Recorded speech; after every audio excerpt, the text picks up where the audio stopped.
Take two. Queen of the technical difficulty. So I set it to start at 1:30, and then I got caught up on flow state. It's a little writing thing that I'm doing at the moment.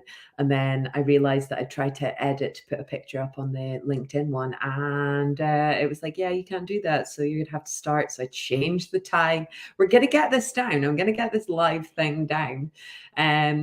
Ace. So yesterday, of course, I had a house viewing after being flooded out of my flat in December. And I mean, let's just say the front door didn't even close unless you locked it with a key. And I was like, I am so tired of viewing houses and, near misses and stuff for things. So when I um lost oh no, my phone needed charging, sorry, and I'd went back to the old flat because it was the closest that I could get to, and I couldn't charge it. I was like, okay, that's not good when I go and pick up Ruby. So I went to the sports village. Do you know what? It was the straw that broke the camel's back yesterday. And if you see the little video on LinkedIn, you can see where I was clearly upset, and just stopped it. And I think even as somebody that does well-being strategy and talks about mental health and communication and all these different things, sometimes I still, miss the mark, being human and all that. I think it's okay. I can still do this. I can keep going. And I was really excited about this particular live. So I was like, yeah, we can do it. And then, but after viewing that house, I was just like, oh my God. So I've done a take two. So the topic being, does instant gratification harm our health? We're living in the digital age where now we can literally Google anything we want, search for solutions. When you're looking for the answer to something, the first thing you probably do is hit a search engine or hop onto social media, ask some of your friends on social media for recommendations. You got people pitching you all the time. It's like an information overload. And I think it's really important that I talk about this as, again, someone that does well-being strategy, because quite a lot of the time I get messages or comments asking for things like book recommendations or, really vague, open questions like, how did you do it? How did you survive everything that you've went through? And I don't know whether this is an autistic thing, but being a details person, that blows my mind. If I'm asked something as vague as how did you survive or how have you got through, my first question is, which part? In what way? With what method? Because the specifics and the details make all of the difference. And I think the problem with having the access to so much information now is it's very difficult to work out what is real, what is fake, what is someone being a great salesperson, what is something that is only specific to say that person or that coach or that writer at that time as well. A lot of the things that work for me personally might not work for somebody else. And this is why when people come on with me in coaching, I'm finding out quite a lot of different details and things that people have done in the past or tried or would like to try, or beliefs that they hold around just everything to ascertain what is actually going to work, because it's so bespoke. And people are losing confidence in themselves and losing confidence in their ability to achieve goals, and particularly with health and well-being, because of so many tried and failed attempts. And the more you're trying and failing at something, the more you're wiring in that limiting belief that you cannot do something. If you're going to tell yourself that as well, the subconscious is going to be like, okay, cool, we follow. So it's really important to kind of get a true understanding of what it is that you're actually trying to achieve, and getting really, really hyper honest with if it's actually what you're trying to achieve. So again, most people that are coming to me in relation to uh, something like weight loss, or I'm going to say mental health, but it's not really mental health. It's things around that, but again, have quite a broad focus. And I've used example quite a few times. I've had, say, people that will come to me with weight loss, and it's actually a relational issue. So you can weight loss and weight gain is a really easy way to scapegoat a problem to hide another one, which is much more painful. It's Eating disorders awareness week this week. I'm pretty sure it is this week. I'm losing track of the weeks, I'm not going to lie. For me personally, when I developed my disordered eating in my late teens, it had nothing to do initially with my body and my relationship with my body, and everything to do with trying to regain control in my life.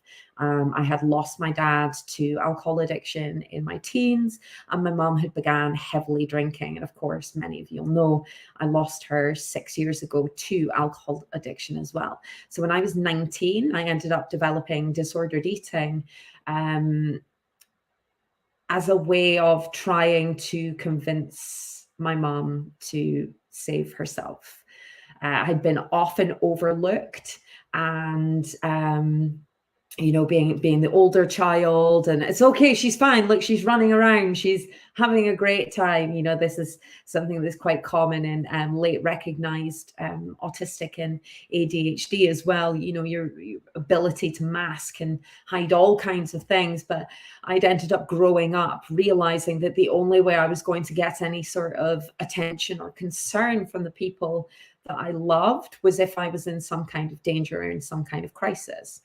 So that's a really extreme example, but it kind of looks at how you can create another problem with something like weight loss and weight gain, to hide something that is a much more complex issue. So aligning your self-worth to not being able to lose weight, for example, it's creating a different belief to distract from another one. So I think this is why it's really important to kind of get clear on that. Why does this filter back into the whole instant gratification thing? So again, when I'm asked the vague sort of questions, is people are often looking for that quick fix, or it's this one thing that I need to work on. But as I say, this can be a surface level thing that we're needing to work on, that has many other roots. So working on what you think you're trying to fix, I should probably put it here so it's not all blurry. Even if you were to fix that, you may find that that problem is going to pop up in a different area of your life, or just just in a slightly different way, or it could be the same way but pop up later again. So seeking out quick fixes, though really tempting, especially when you're feeling really agitated and really downhearted and really upset and just basically fed up when you tried and found things just aren't working for you. The way to really, really, really get around that, or if people are actually wanting to know how I do it, is that I fall in love with the process. Now, I'm not saying that it's fun. It's when you're working on really sort of ugly or painful patterns, fun is definitely not the word I'd use for it. But it's finding and building that confidence in finding the little pieces that put the puzzle together that make you remember, actually, I am incredibly powerful, and look at this that I'm achieving on the way. Now, the reason that quite a lot of people don't tend to find this in these journeys is because we're so focused on that big end goal and not taking enough time to count every single day, yes, every single day, the little wins, the little steps, the little actions that you're taking that are moving you closer towards where you're wanting to go. And the thing with this is that you'll find that once you start and you make improvements, you're probably going to find that your direction is going to change anyway. You might find that you end up going off in a complete parallel or a completely different direction. So say, I'm trying to think, there's so many different examples that I could take with this, but recently for me, coming back to LinkedIn, say, quite a lot of people were like, oh, you're a personal trainer, da, da, da, da, da. And I was like, no. And I find it really, really difficult to put a word to what I do, because there's so many different disciplines that that I guess I cover and I have covered. And because I wasn't being honest with myself with what I really wanted to do, it was always out of reach. The clients were always out of reach. The goals that I was trying to reach were always out of reach. You find it's similar with money goals, weight loss goals. Until you're really, really clear what it's really about, the goalpost can keep on moving. And that can get incredibly frustrating. All of these things you might notice feed back into that feeling of self-worth or your belief in your ability to achieve something. So one of the best books to read on understanding, I guess, this particular part would be The Power of the Subconscious by Joseph. Let me double check. But he talks about how essentially your subconscious doesn't take any jokes. So if you say something even as a joke to lessen the pain, you know, as some of us do use humor to kind of make light of our pain, your subconscious will take that seriously. So if you were to say, oh, I'm such a lazy lump, you know, you will internalize that. You will keep on pushing out actions that will back that up.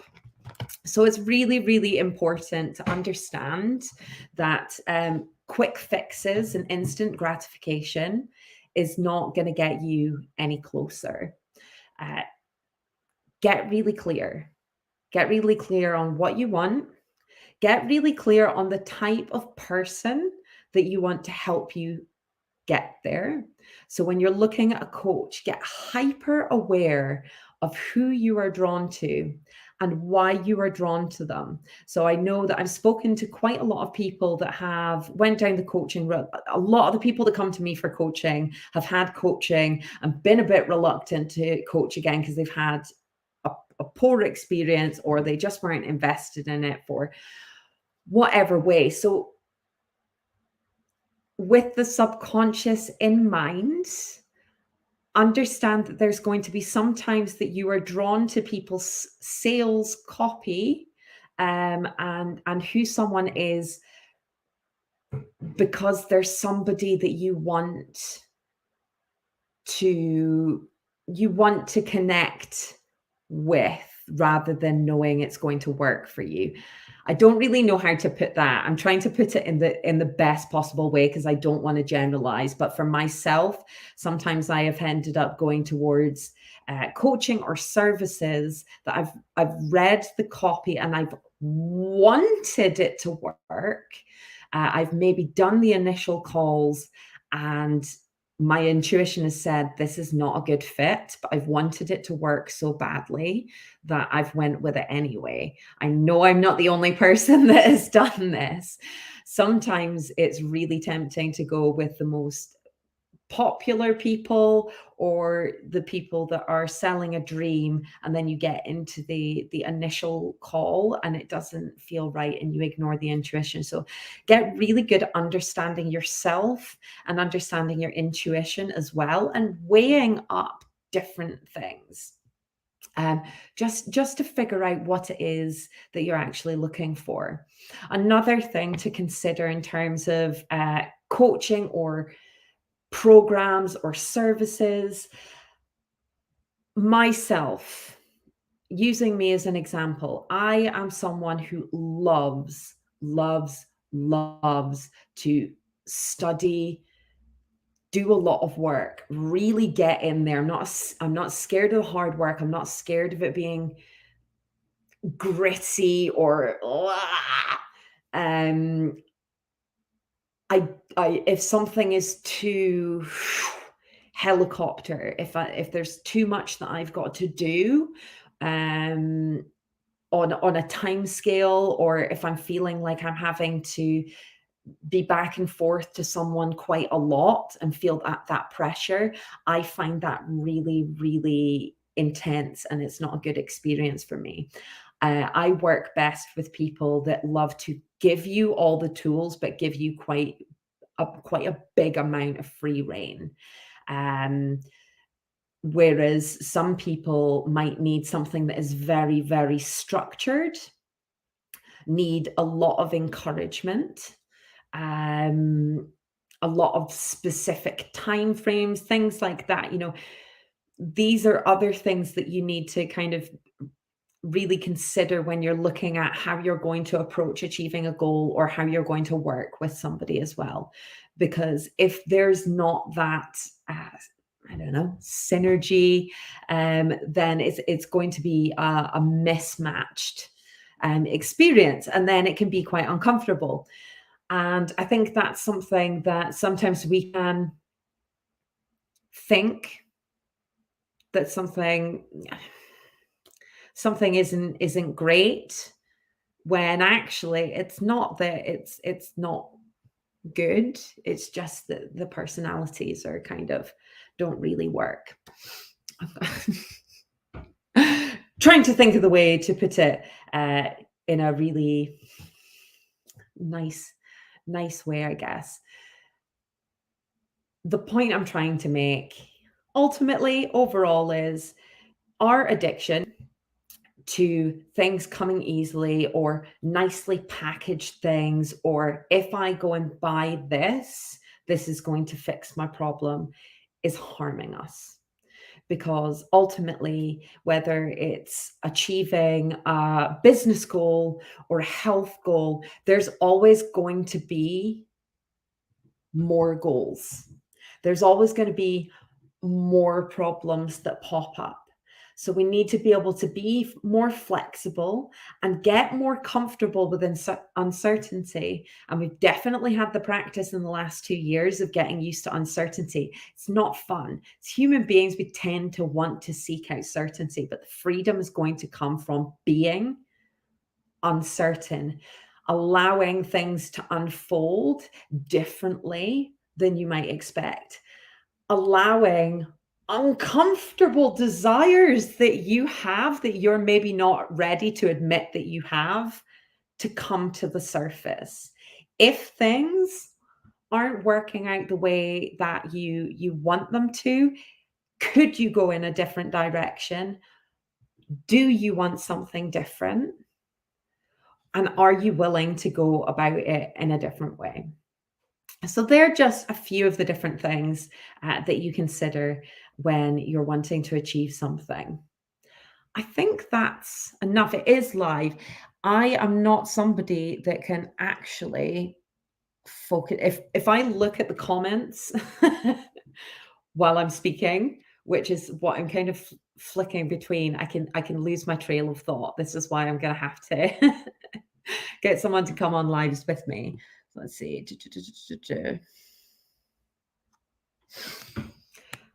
Yeah, and I think that's something, and that's definitely something that I resonate hard with you on there.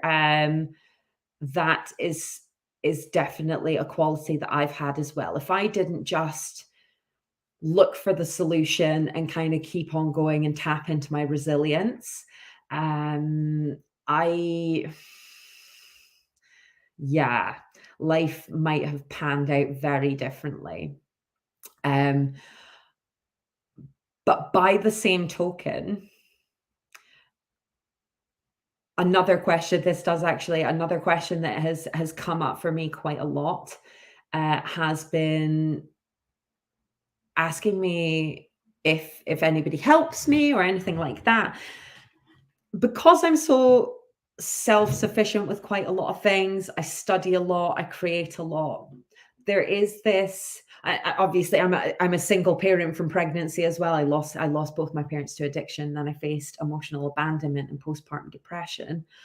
There are a lot of instances where I've had to really batten down the hatches and really um, focus in on myself to get things done. My biggest flex, however, is asking for help and asking for support.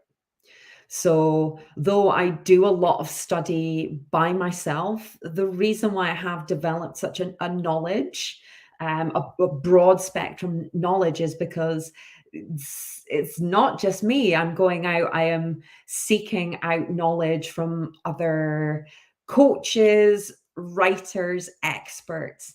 And when I say this, I'm looking for books, for papers, for podcasts, for there's somebody that does something and they're brilliant at what they do. I will basically devour their free content. And then if I am loving that, and I'm the person that does the free stuff. Like, I don't just get, the free stuff and kind of go, if it's something that I can work with, I am doing that. And then if I'm loving that so much, I will be asking them how much it is to work with them. And I think this is the difference between when people come to me and say what book or this, that, and the other, is that is a very small part of what I do. I am highly invested in my self-development. I pay for coaches, even when I've been completely on my ass. If there's someone that is doing something that I want to do and their work that they provide even for free is actionable and amazing, I will want to pay to work with that person, because if their free stuff is good, imagine what their paid content, coaching and courses are going to be like. So to me, that's where investment is really important. I think yesterday when I'd originally put it up, I'd put it underneath the umbrella of, are you expecting a return on investments that you haven't made? And in many ways, that's a completely separate live to do. But this is something else that seems to be quite something that comes up a lot. There seems to be this sense of entitlement to health, fitness, well-being, how our bodies react to things.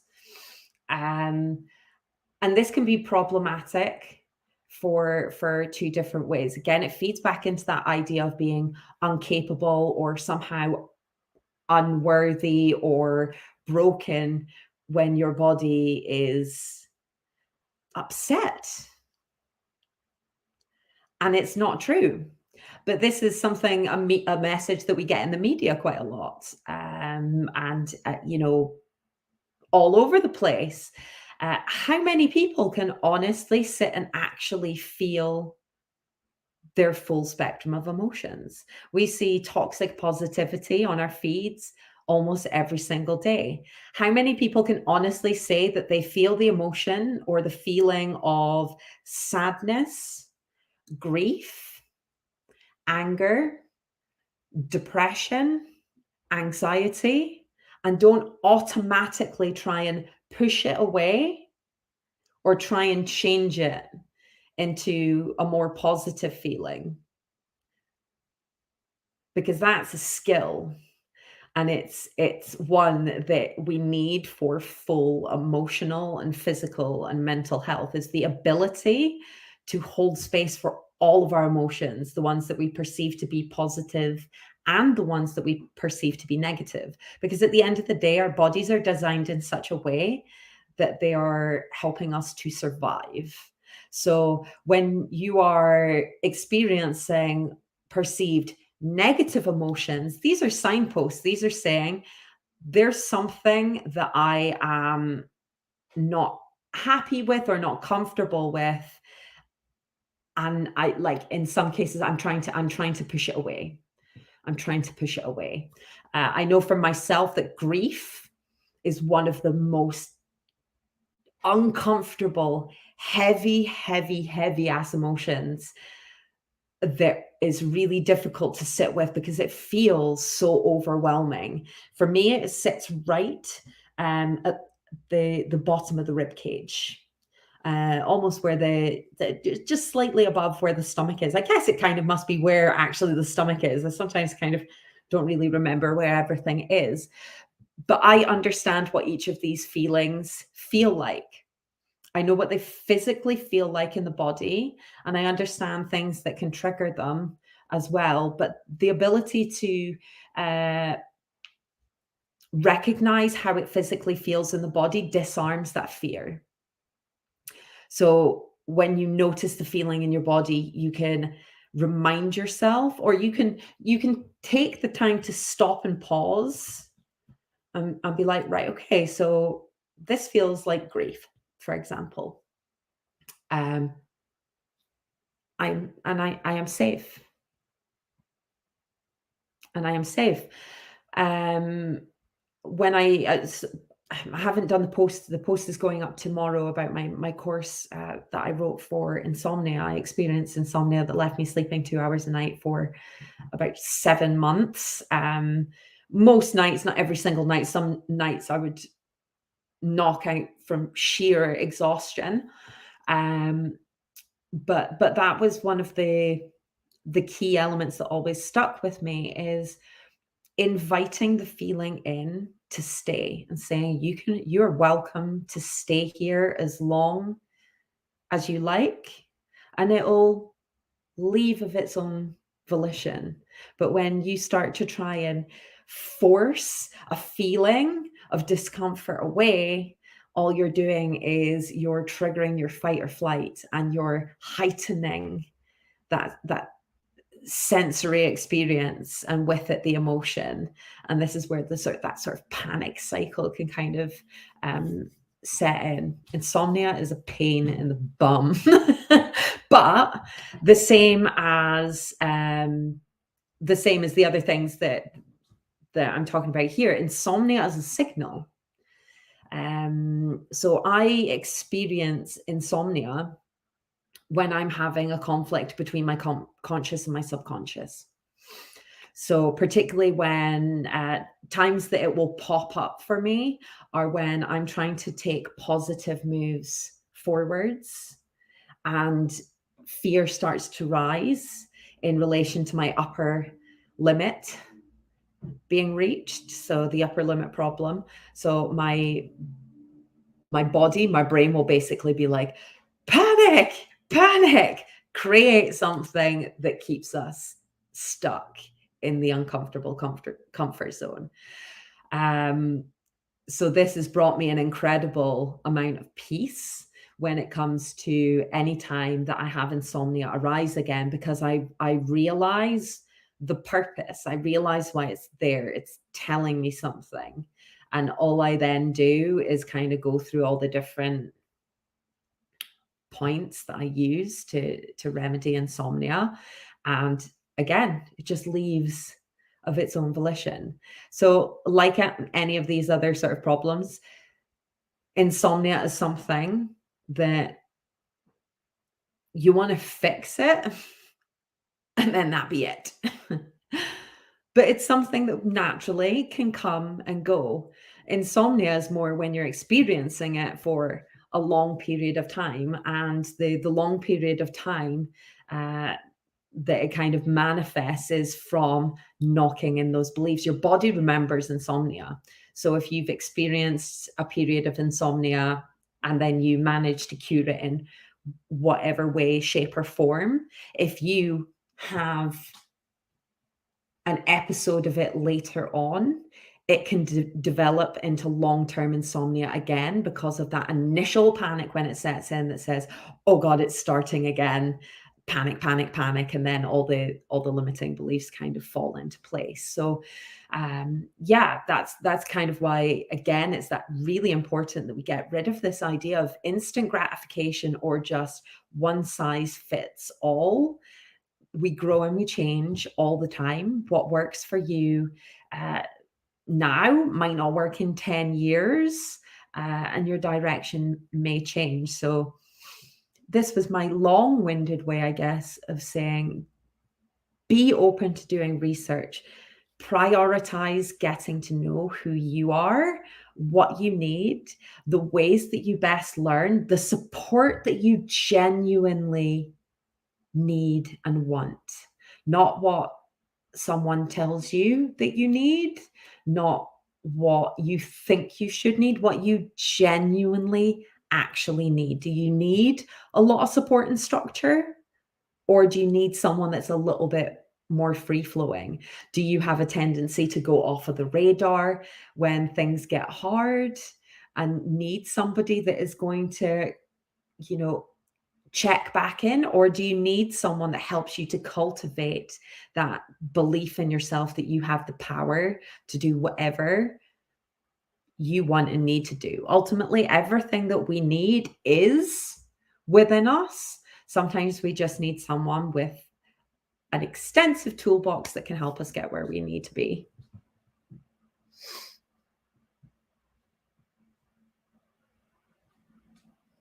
I control it. Well, that's it. When you realize that you can have power over these things, it's so powerful. I think a lot of the time I personally feel like mental health is, or not mental health, mental illness is portrayed as, even when it's not meaning to be, portrayed as some kind of like weakness, when really it's a strength. And again, it's your body saying, "Oh, this is not how I want. This is not how I want to be moving in life. Can we do something different?"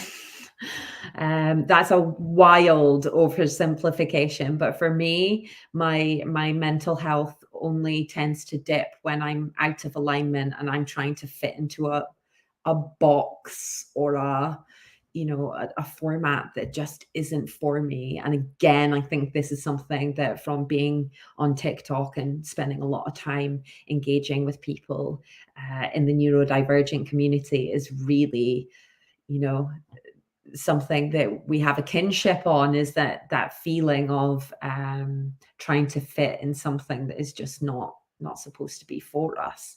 But again, that's a whole other one.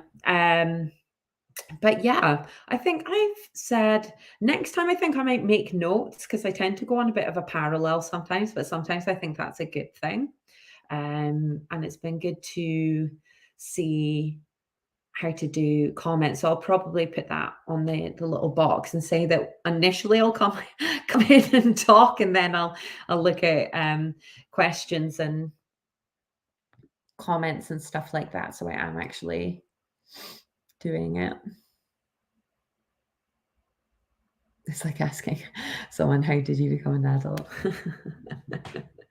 It's so true. But yeah, thank you so much for coming, and I hope that's helpful. If you want to see anything in particular in the live stream, I am like so open to topics to be discussed and covered. I think it could be really fun. At some point, I'm going to try and run like a Zoom well-being circle as well, so some grounding techniques and something a little bit fun. So working on laughing and accessing happy and fun memories, because one thing that I've noticed in the last couple of weeks or so is that I have found it really difficult to show up well, I've been showing up on LinkedIn, but I've been finding it a bit of a chore doing it, and it hit me. I was like, I'm not having fun with it. Sometimes I think when you cover the well-being arena, it can get a bit serious, and sometimes I can take myself a bit too seriously and take everything too seriously. And it's always more fun when it's fun. So yeah, please, if you've got any requests or topics or anything like that, drop them in the comments, and I will get on that. And then tomorrow I better put my I better put my next newsletter up, my weekly newsletter that has kind of went despite having lots of writing already done. But it's okay. I was flooded out of my house. I'm gonna get there. Have a good afternoon and thank you for coming.